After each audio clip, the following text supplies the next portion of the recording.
दहेज में तोहरे के ले जाइबी एगो जान दियो अगर उ ना जियनु तो तोहरे चले के पड़ी देखो बहिन से मजाक ना कइनी बाहु खुश रही काय उठ रखो जब का गोड़ लगते वैसे से लगत हां घरवा में बोलो भैया एजा का उतारे हां धर डी वाला तो ले जो रस्पंज ले ले सब माने इधर तो पाई लगा तेरा बड़ा मदद तो हम लोग बड़ा के इज्जत बनेले बड़ा लोग ना चले बो मानी को तमाशा कइले बड़ा लोग मर कौन हाल में जिया त मेरा मेरा रुक चलो तरीका बुझा ना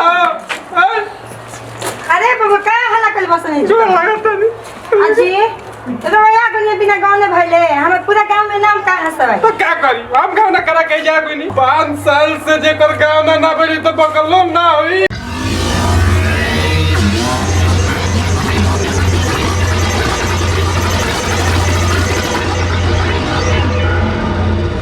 अजी मम्मी जी रो कुछ बुझाले ना आप बियाह क देनी सियान हो ये गल बड़ी तो रो ये बैठा कर रखले बनी गाँव ना खाती कहिए करब जी होई नु गाना कर बिना आकाश होता का देखो तो के हाथ हो अच्छा जब बियाह हो गल दूसरे घर के धन हो गल तो अपना घरे बैठाल ठीक लागता गांव समाज का कहता हां गांव समाज के लेके चलबू तोहरो काटा तो भारी भई दिए लईकी है ढीले रहते का अनंद दोई जी रोज फोन करतनी हमरा भी रे भाभी जी गानो ना कराए मैं भाभी जी गानो ना कराए तो कह दो तारा भी फोन कर तो भेज दहगल बन दो तो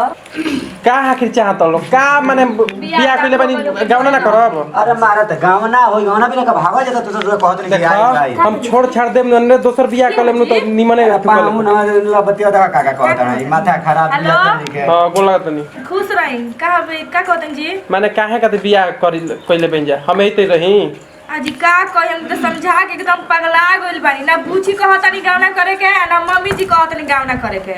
महाराज लेका 5 साल से ऊपर होके जा रहल बा का बुढ़वाई जा ना जीरो तो ठीके कहतनी लेकिन यहाँ के सुनी तब ना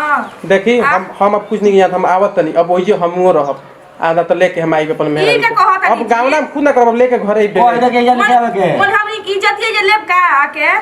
इज्जत अपने ख्याल रही तो लोग गाँव ना करतू लोग तो हम कहाँ कुछ कहतनी मम्मी जी तो सब करावतनी कि हमर बेटी एके गो बियाह 10 साल पर गाँव ना करो हमारा बुढ़वाइन घरई में सुनी ना एगो तो बियाह हुआ के भइल तब गाँव की कर देगो छोटंकी बाड़ी वो खेलत कूदत रहतड़ी आइए तो समझ में आवता मम्मी जी के लीजी बतियाई दम ना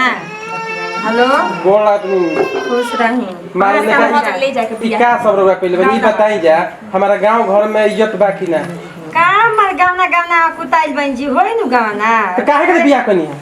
अरे महाराज बियाह भइल त होई गावना तनी हाथ में सकेत बाई घरी ठीक का बा सकेत बाजी तो हम आवत नहीं ओ जब पंचायत करतनी तब बुझाता तो लोग इज्जत कर आवत रही है जा। हां हम आवत नहीं का करे के भाई आवत हम आवत नहीं बाप रे बाप ऐसे बोलत है बुझा तो का रे से गाना करा दे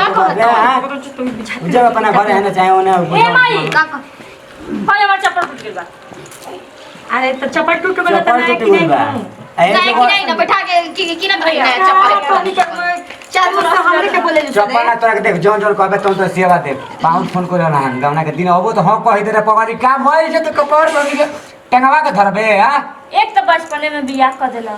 अब कहत रह जाए के ना तभी जवान है को भाई ना बचपने बड़ू हां बानी आ गांव समझ क्या कहता हां मैं 2 दिन छोड़ के ना जाई तू चले आवे के कहता है यही बार कहता क्या होता नहीं बोलो लो का दिक्कत बा हमरा आओ घूम घाम के चली हम अरे तो बिना गावना बोले आइते तो गांव में मुंह दिखावे लगे रहबे का कहला सर कि रिया बदला एक रिया बतियावे के रे तो कैसे बतियाव तड़ी ले हां, सर, खाई से सर, बोलत नहीं थी उना था बताई बतियावत के हां बतियावत उना तू है कहता कि ना आइबे करम सब नु मम्मी चढ़ाले ले कौन करे बेचैनी हम ना जे मत जाइए जरा भैया पर रह जा माई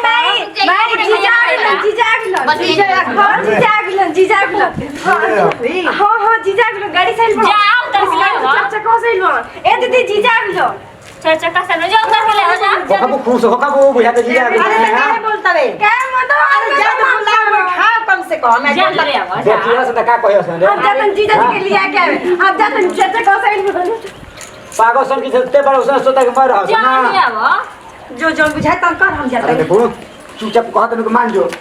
ये कहने के तो बुझाते नहीं जी आपका स्वागतम है स्वागतम बैठिए बैठिए बैठिए स्वागतम ना जल्दी बुलावा अपना बहन कम लिया के जाई अरे बैठे का खा खा लो पहले दाने के तब आता ना गाँव ना ना करत है न ला मोती चूता रख ले बनी मोती चूर हां तू ही नु चला अपन मेरा खिला दिया मैं किचन भइले बड़ा खंजे सिंगरा के कितना बढ़िया से बैठे इनको का बस मीठा पानी पिए ना तब तक बहुत करते हैं दहेज में तोहरे के ले जाइबी एगो जान दिया अगर उ ना दियनु तो तोहरे चले के पड़ी दहेज देबा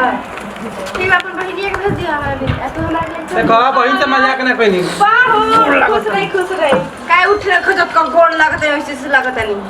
तो की मीठा पानी ले का जी समाचार ठीक बा देखी हम ना चाहत रही कि बिना गाँव ना के आई हां मोती चूरो का फेंकतन जी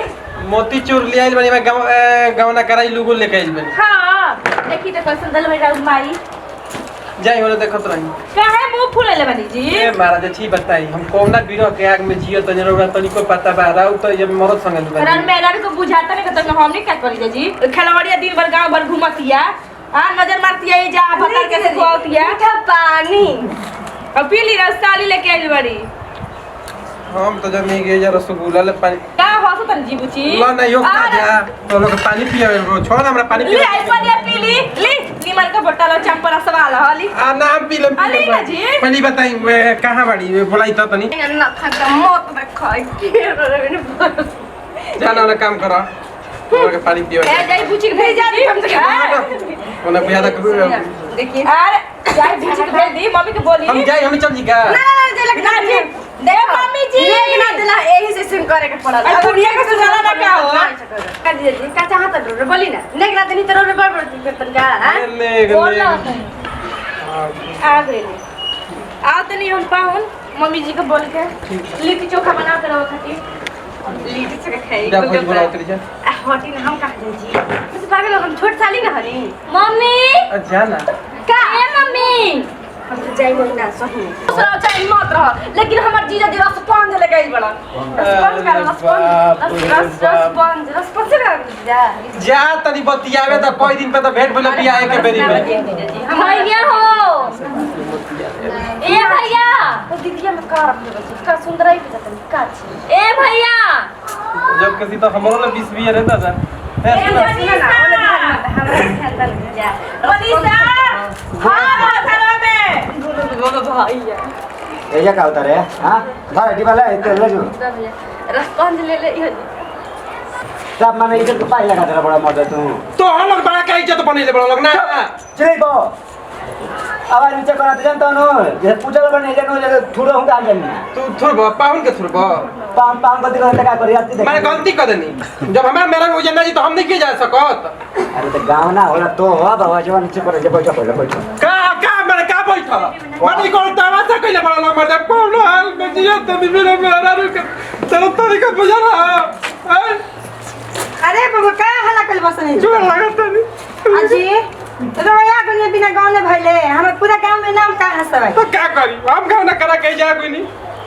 हम अपना से सुना कोई अरे नहीं साहब जानते हम लोग ऐसे पकड़ो बटू है हम बियाह ना कइला रहते बियाह तो पछताता नहीं हो 5 साल से जेकर गाँव ना बनी तो पकड़लो ना हुई 5 साल से गाँव ना बोले के गाँव ना जियो ए का करतई हो रसपन जैसा देखो अब की बारी हम लेके जाई 4 चक्का लेके ऐसा करते नहीं है जी बहुत में आई बड़ी से आराम से खा ठीक बा किने डूबा तो से घर चल बात निकल जाई घर से। बनो तो भुला जो पावन हो का हो अच्छी बताओ ए जरा के बियाह कइले बड़ा लोग अरे मर्द समय आई गावना को दिए मारे को नहीं कोड दियो नहीं हम आइबे करम मार दर दे बहुत गांव ए भाभी, response खाई हो। चुप रही जाओ। मजाक उड़ाई ताकि काहे नहीं के गाँव ना हो का दिक्कत बा हमरा की बताओ जी एकदम है बड़ी पाऊं चिल्लाई है ना है ना आप आई ना पर मेहरा ना चिल्ला तो इन लोगों तो कहे के रोवा कहे के को जान जाए चल ले जाओ कम सामान जाइए उन्हें लेके जाइए बैग रख दी हूं वहां के देखी पाऊं लेके जो ना आज तुम्हारी बैग तो दे ले ये बहुत ये सब जानी हम एक बार पूछल चाहत नहीं हम रवा सब बात नहीं की कुछ चाहत का हो तू हमरा साथे चलबू कि ना पहले ही बता अरे लड़की पर के भी गाना नहीं तो रवा कर सकत अरे हम ना जाई तब तलाक दो हमरा के तलाक हम तो शादी कोई तो बता ले बो हां ले बो मारा जब कबे इज्जत से बतियाओ दे तो चढ़ जाता हो हां तू के अंदर बिना माई बाबू के बनी का कि जरा मन तवे मार देबो कि ना माई बाबू के बनी हो तो तू एक रही बो इज्जत क्या बा तनी देवा हम आराम से बात मैं कर तो को लेंगे पाऊं सब कुछ देखा था तलाक चाहिए हां तलाक चाहिए तलाक चाहिए ना अब भी हम तलाक दे पड़े हां पे हम तलाक करती हो तलाक चाहिए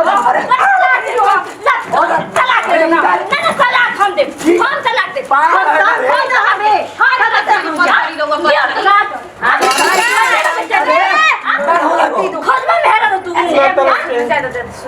जीजा दे ए जीजा हमरा के लेके चलो ना हम जीजा हो ए जे बैठो बैठो सामने से बैठो हम चलो तन भौजी बोल दे हम चले तन मारा अरे शांति ना करे शांति से बात के भूत का हाथ ना मार जा तू बंद कर क्या दुकान में केवाड़ी हम यहीं पे किल लगा देने का मैं तू जाइए कब हम 10 साल पे 20 साल पे तैयार कर हां हां तब हम चली जीजा घर करे जीजा ओकरा के बहुत फटफटा तो बोलत के लाइक ये कदम कहे लाइक ना बन गई बड़ू बोलो कहीं ये बच्चों का समय का बोला चलिए घर में चलिए बात जब बड़ा आदमी करे ना चलो अरे बुचिया जाएगा अरे बुचिया ना जाएगा मेहरारू भी एकदम बेचैन हो गए बोला तो बहुत प्यार में करीला प्यार का मतलब ही ना होश मत करे ना दिन तो फोन में डूबल रहेला फोन पे कहता ये तेरे आवे के ना अब फोन पे से ना बच के फोन पर से नंबर ब्लॉक करो तू सब रख लो हो गली के पूरा नु राज से ही बतिया ना के कहत रहल है रा दिमाग में ना घुसे चाहत ला कि कर इज्जत हो के वाह तो तू शांति से 2 साल तक ले रह जाके 2 साल तक पैसा कमा फिर मेहरारू जाई तो घुमाई ह ठीक मैंने तो बतावा दिया हमने पे कोट पहन हन और अभी तक पहन क्या होता है चेंज तो ना भइल तू पैसा कमा करबे ना करी ना तो ये काम ना कइले से ना होई बियाह कइले बड़ी त हम नून रोटी खियाई नु हम ना खाई ना घर काहे खाए घर हमारा नून रोटी बन ऐसा हम हर काहे के टिकवैलु हो गरी हम ना टिकवानी इन घरे चलते सब पहले बाबूजी के चलते भई तो मत सपना रह राजकुमार से शादी करेंगे जल्दी पाहुन तो हमनियो का अपन परिवार खातिर 2 रोटी कमाई न जा हंसी खुशी सब परिवार रहेला संग तो होते रोज कमाई तो पैसा रहे त मान जाइए कब जब तैयार में गाँव हां ये तू हमरा मुर्गा खिया के वादा करवा तैयार चल लैट्रिन केने बा अरे क्या बात चलिए हम दिखाओ तनी आई दिया जो बगल ले जो हम चल जे देख ले बनी फिर रोज होता है बाप रे समय इज्जत के नाश ठीक कोई लेते हो और खा बियाह में जाइए तो लगेला कि कोई महीना के राक्षस हम तो जाए चाहत जाना तो पेट नहीं छोड़ी पागल तोरा ही कोई काम ना करे चाहिए रे तोरा कतो तो बता रहा तो यही के मारा जा